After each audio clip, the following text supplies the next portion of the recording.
Halo teman-teman, selamat datang. Perkenalkan, kami dari kelompok satu yang beranggotakan Andre Kurniawan, Tata Ramadhani, Nabila Zahira, Nabila Saumi Hersa, dan Farel Rahmariski. Di sini kami akan menjelaskan mengenai dua subbagian materi yang tentunya akan menambah wawasan dan pengetahuan dari teman-teman. Di sini kami akan membahas mengenai peran dan fungsi lembaga perwakilan dan juga sistem pemilu legislatif. Oleh karena itu, mari saksikan video dari kami. Nah, jadi di sini saya akan menjelaskan mengenai sistem pemilu. Nah, sistem pemilu adalah mekanisme yang digunakan untuk memilih wakil rakyat dalam lembaga legislatif. Sistem pemilu menentukan bagaimana suara rakyat dikonversi menjadi kursi di parlemen. Yang pertama, saya akan menjelaskan tentang sistem pemilu organis mekanis. Sistem pemilu dapat dikategorikan dalam pendekatan organis yang fleksibel, terbuka, dan partisipatif atau mekanis yang birokratis, ketat, dan terstruktur. Sistem pemilu organis contohnya adalah sistem proporsional daftar terbuka, di mana pemilih bisa memilih langsung calon legislatif, bukan hanya partai. Sedangkan sistem pemilu mekanis contohnya adalah sistem proporsional daftar tertutup, di mana pemilih hanya memilih partai dan partai menentukan siapa yang akan duduk di dalam parlemen. Nah, selanjutnya saya akan menjelaskan tentang sistem pemilu distrik. Sistem ini adalah sistem di mana setiap daerah pemilikan atau distrik hanya memiliki satu wakil yang terpilih berdasarkan suara mayoritas atau pluralitas. Contoh dari penerapan sistem ini adalah negara Amerika Serikat, Inggris, dan Kanada yang menggunakan sistem distrik mayoritas sederhana atau FPTP. Sedangkan Prancis menggunakan sistem 2 putaran jika tidak ada yang mendapat lebih dari 50% suara. Putaran kedua digelar. Sistem mayoritas pluralitas adalah salah satu metode dalam pemilihan umum yang digunakan untuk memilih pejabat atau perwakilan rakyat. Dalam sistem ini, calon yang mendapatkan suara terbanyak di antara semua pesaing akan memenangkan pemilihan tanpa memerlukan mayoritas mutlak, lebih dari 50% suara. Ciri-ciri sistem mayoritas pluralitas. Yang pertama yaitu suara terbanyak. Pemenang adalah calon yang memperoleh suara terbanyak meskipun tidak mencapai lebih dari 50% suara. Yang kedua yaitu sederhana dan mudah diterapkan. Sistem ini sangat mudah diimplementasikan dan tidak memerlukan penghitungan rumit. Yang ketiga yaitu satu putaran pemilihan. Biasanya sistem ini tidak membutuhkan lebih dari satu putaran pemilihan. Contoh penerapannya, di Amerika Serikat, sistem mayoritas pluralitas diterapkan dalam pemilihan legislatif, House of Representatives, dan dalam pemilihan lokal. Jika ada 5 calon dan satu calon memperoleh suara terbanyak, meskipun tidak lebih dari 50%, calon tersebut akan menjadi pemenang. Sistem representasi proporsional. Dalam sistem pemilihan yang digunakan untuk memilih perwakilan dalam badan legislatif, di mana jumlah kursi yang diperoleh oleh partai politik atau calon proporsikan berdasarkan jumlah suara yang mereka terima.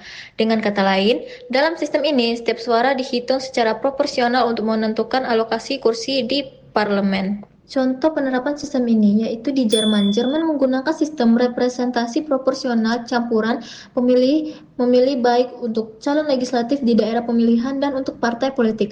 Hasilnya, kursi di Bundestag parlemen Jerman dibagi antara calon yang memenangkan daerah pemilihan dan partai yang mendapatkan suara proporsional di tingkat nasional. Kemudian, saya akan menjelaskan tentang sistem pemilu semi proporsional. Sistem ini adalah perpaduan antara sistem distrik dan sistem proporsional, tetapi dengan lebih banyak elemen proporsional dibandingkan sistem campuran. Contohnya adalah negara Jepang menggunakan sistem paralel di mana sebagian anggota parlemen dipilih melalui distrik dan sebagian lainnya dari daftar partai secara proporsional. Nah, yang terakhir saya akan menjelaskan tentang sistem pemilu campuran. Sistem pemilu campuran mengkombinasikan sistem distrik dan proporsional dalam porsi yang hampir seimbang, yang mana misalnya pada negara Jerman menggunakan sistem Mixed Member Proportional atau MMP, di mana kursi daftar partai digunakan untuk menyeimbangkan proporsi keseluruhan kursi. Sementara di Selandia Baru mengadopsi sistem MMP serupa Jerman untuk memastikan keterwakilan lebih adil. Nah, yang pertama kami akan menjelaskan mengenai peran dan juga fungsi dari lembaga perwakilan. Jadi teman-teman pasti udah tahu nih kan bahwa lembaga perwakilan adalah lembaga yang mewakili kepentingan rakyat dan berinteraksi dengan pemerintah. Selain itu juga lembaga perwakilan merupakan bagian penting dalam sistem pemerintahan demokrasi. Nah, selanjutnya di sini kami akan membahas mengenai kedudukan dari lembaga perwakilan. Jadi teman-teman, lembaga perwakilan memiliki peran penting dalam sistem ketatanegaraan sebagai wakil rakyat dalam legislasi, pengawasan, dan juga anggaran. Nah, kedudukan ini pada setiap sistem itu tentu berbeda. Nah, perbedaan tersebut dapat diuraikan sebagai berikut. Nah, yang pertama yaitu dalam sistem presidensial. Nah, pada sistem ini, lembaga perwakilan terpisah dari eksekutif. Nah, salah satu contohnya itu di Indonesia, di mana terdiri dari DPR, DPD, dan juga MPR. Nah, yang kedua yaitu ada sistem parlementer, di mana pada sistem ini parlemen lebih dominan dan pemerintah bertanggung jawab kepadanya. Dan sistem ini terdiri dari dua, yaitu majelis rendah dan juga majelis tinggi. Nah, yang ketiga yaitu ada dalam sistem campuran, di mana kekuasaan dibagi antara presiden dan juga parlemen. Nah, satu contohnya yaitu di Prancis. Nah, selanjutnya di sini kami akan membahas mengenai hak dan juga kewajiban dari lembaga perwakilan. Jadi, teman-teman, lembaga perwakilan itu memiliki hak dan kewajiban yang berfungsi untuk menjaga keseimbangan kekuasaan dalam pemerintahan. Adapun hak-hak dari lembaga perwakilan yaitu yang pertama, hak legislasi, yang kedua, hak anggaran, yang ketiga, hak pengawasan mengawasi, dan juga yang keempat, hak imunitas, yang kelima, hak interpelasi, yang keenam, hak angket, dan yang ketujuh yaitu hak menyatakan pendapat. Nah, selain memiliki hak, tentu lembaga perwakilan juga memiliki kewajiban-kewajiban yang harus dipenuhi. Kewajiban tersebut diantaranya yaitu yang pertama, menjalankan fungsi legislasi. Yang kedua, mengawasi pemerintahan. Yang ketiga, mewakili aspirasi rakyat. Yang keempat, menjaga integritas. Dan yang kelima, menjalankan fungsi anggaran. Yang ketiga itu alat-alat kelengkapan. Alat-alat kelengkapan lembaga perwakilan merupakan bagian penting dalam menjalankan fungsi legislatif, anggaran, dan pengawasan. Alat-alat kelengkapan ini meliputi pimpinan lembaga yang bertugas memimpin jalannya sidang dan mengoordinasikan kerja lembaga. Komisi-komisi yang dibentuk untuk membahas berbagai bidang seperti hukum, ekonomi, dan pendidikan. Badan musyawarah berperan dalam mengatur jadwal sidang dan menyusun agenda kerja, sedangkan badan anggaran bertugas membahas kebijakan anggaran. Untuk penyusunan peraturan perundang-undangan, badan legislasi sangat berperan aktif dalam hal tersebut. Badan kehormatan atau Mahkamah Kehormatan Dewan itu bertugas menegakkan kode etik anggota. Selain itu, ada badan kerjasama antar parlemen yang menangani hubungan dengan parlemen negara lain. Jika diperlukan, panitia khusus atau panitia kerja dapat dibentuk untuk menangani isu tertentu. Dengan alat-alat kelengkapan ini, lembaga perwakilan dapat menjalankan tugasnya secara efektif dan demokratis. Nah, kan kita udah mengetahui nih mengenai pengertian, hak dan kewajiban, dan juga kedudukan dari lembaga perwakilan. Di sini kita akan melanjutkan mengenai macam-macam lembaga perwakilan.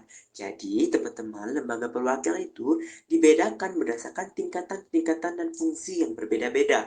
Nah, hal tersebut dapat diuraikan sebagai berikut.